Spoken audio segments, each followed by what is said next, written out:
Так, енді BMW Sphere Home, алдарыңызда BMW X5 2022 қараңыздар. X-Drive 40i, стартовый ценасы 10 миллион теңге. Қараңыздар, мына көліктер Реал Мадридтің бүкіл футболистері мініп жүр, сол клубты бұл былайша айтқанда финансировать етеді. Қараңыздар. Енді бұл ЛГБТ-ні финансировать етіп бастапты деп естіп жатырмық BMW. Келесі жылы мына жерде түрлі түсті болып шығады екен, значогы. BMW-ның қанаттары қалай ойлайсыздар?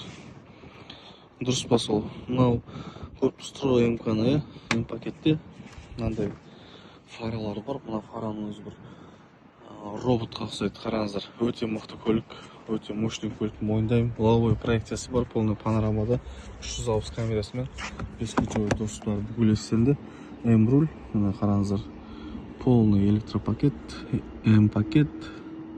Сиденьесінің бәрі кожаный қоңыр салонда.